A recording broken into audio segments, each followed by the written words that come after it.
so she is here to answer. We are putting Kym to the test for all of your beauty questions. That's right. And I know that you were going to pass with flying colors, Kimberly Banky or Douglas. I hope so. There's nobody I trust more with my beauty than you, my friend. Thank you, my Deb. All right, so this first question comes from KRISTEN Powell from Little Rock, Arkansas. KRISTEN. And she says, hi, Kym. Hi. I have been using the same foundation for over 30 years. Now that I'm over 50 years old, I feel it's time for a change. Yeah. What are the best types of foundation for the mature ladies? KRISTEN, glad you asked, and I do think it's time for a change. If you've been using the same foundation for 30 years, you know that your skin changes. True. I mean, for sure every decade, but maybe more often than that, depending on what you've gone through, a pregnancy, maybe a different dietary situation, whatever. Here are a couple of tips that you should look for. I brought two of my favorites, but you can find anything really close or with these particular things in them. You want to first look for lightweight liquid foundation. Okay. Now, the heavy foundation, Deb, is going to show more lines and more wrinkles. What I feel that it does is it just sits there. It just sits in there. Something like this is very lightweight, and it just always has a lighter look to it. It's almost like a lotion. Yeah, and then I'm gonna put, you really wanna, I put a heavy amount on there, Okay, but you really wanna rub that in, and you can see that it's got kind of a satiny finish, and it's a lot lighter. That's beautiful. Now, this is one by Urban Decay. Here's another one by Clinique that you can find anywhere at your local department store, and you wanna look for words like satin finish or hydrating whenever you're looking for a foundation.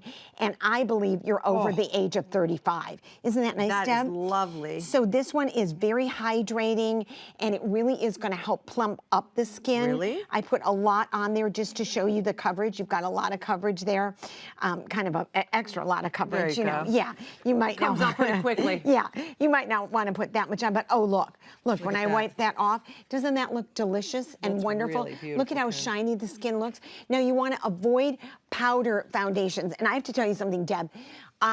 Every time I was in the makeup chair, all of my life, on camera, I would say to the makeup artist, please no powder. And they all would get very mad at me and very upset with me.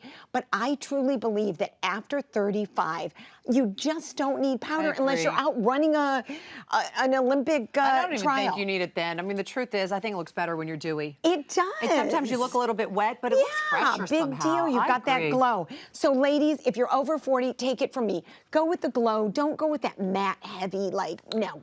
And you know what? I'm going to say something, KRISTEN. Over 50 is not an older lady anymore. No, it's That's not. right. Remember, 50 is the new 25. That's right. 50's fabulous, KRISTEN, so own it. All right, we love you, KRISTEN. All right, next question comes from Ellen Butler in Omaha, Nebraska. She says, Kym, I love all of your natural skincare and beauty DIYs, and I want to start trying some of my own at home with my kids. I don't want to order new ingredients every time. So what are some of the staple ingredients that I can have on hand to make things easier for me? Great question. I know, it really is. And I get a lot of this, Ellen, from people saying, we love your DIYs, but we're buying stuff and then we have to replenish it. And which things should we buy? So I put together like a little kit, a little Kym's DIY beauty kit.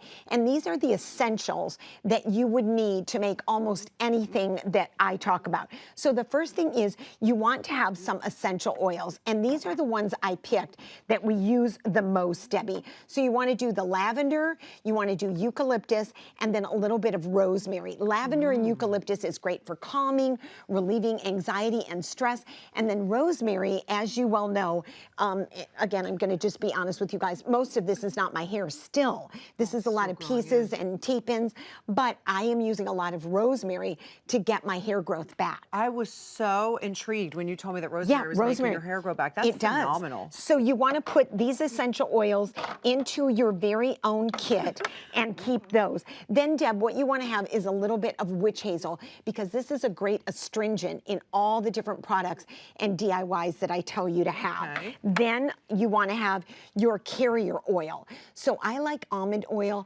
because it just smells so good. It's kind of lightweight and it's great. It doesn't really have a scent, so it will take on that lavender or that eucalyptus or whatever, and And obviously, we always, and I think you'll probably already have it in your kitchen, coconut oil is another great carrier oil, and it's super nourishing. It's great for So we everything. keep that in there. Okay, now, shea butter is another one. This is great for any of the balms you want to make, any of the lotions. This is going to be your base. So you want to have some shea butter. This is a great little kit. Isn't it? You're I'm really gonna put getting her this- stocked for everything. I know. Bentonite clay takes all of the toxins out of your face and is great for any of the face masks. You know, I've used this in so many things. It pulls out the toxins, and especially now when we're all so aware of our health and toxins and keeping our immunity up, that in there? you want that. Last, or almost last, is honey. Again, you probably already have this in your kitchen arsenal. There you go. In your kitchen arsenal. And it's a great antioxidant. And then, last but not least, beeswax. And this is only because it's a great base for a lot of the balms, the chapsticks, and any of the other salves that I use. So This there is you great. go. Here's your little toolkit. You've got it. And then you can have this with you. There you go. And you can do almost any of my DIYs. Speaking of arsenals, now you have your own little Yes, arsenal. isn't that great? All right, last but not least, this Tell me. question is from Marianne Comer in Nashville, Tennessee. Oh. Hello, Nashville. She says, Kym, I'm traveling several times this spring and I want to keep germs at bay. That's right. Traditional hand sanitizers have a lot of harmful chemicals. What can I use that is non-toxic? Another great question. I know. So many of you have already gone on the internet and found this out, but I just want to show you right here a really great DIY hand sanitizer. So first, 2 ingredients are just already from my Kym's kit. So if you've got them in here, you're already set up. And that is the eucalyptus. It's a great antiseptic. And the witch hazel. Here's one other thing. I get witch hazel, everybody, with aloe vera, because the aloe vera, witch hazel, you know, kills bacteria, but the aloe vera helps to just give that little bit more moisture. Sure, so it that's isn't nice. so drying. And then what you want to do is you want to add 5 drops of lemon oil, because citrus is working as a natural disinfectant. So that's really nice. And then you want to add a little bit, 5 drops also of the vitamin E oil. Okay. And this, of course, is great for softening your hands especially. Love that. And then I like my tea tree oil. And as we all know, tea tree oil kills bacteria and viruses, and we all know how important that is. Now, I'm adding that all into my witch hazel and my distilled water, Okay. which helps the consistency of the sanitizer. I get a funnel, I get my little spray bottle, and then I've done it all for you. Here it is. One can't be too careful. So, Debbie, give me your hands. Homemade. Let's get this all No homemade. toxic chemicals? No toxins. Oh my goodness, smells so Isn't good. this great? I By the feel way, healthier. This is probably even good enough you could put it on your face because there's nothing. I mean it. You're right. Absolutely. that's lovely. And can we do it around the? Let's do the environment. Just all Let's everyone. do all the You can door never be too handles. safe. By the way, and if you didn't have the lemon oil, you could probably just use lemon, That's right. I'm going to just keep Amazing. disinfecting. You keep I'll talk to you in disinfecting a everywhere minute. you can. Yeah. I'm going to let everyone look at at that. home know that they can go to hallmarkchannel.com for more information. Yeah. And thank you to all of our viewers who wrote in. What She's about gone this? wild. We Oh, yeah. really do love hearing from all of you. that. Keep writing in, everybody. We're just going to keep. Oh, this is.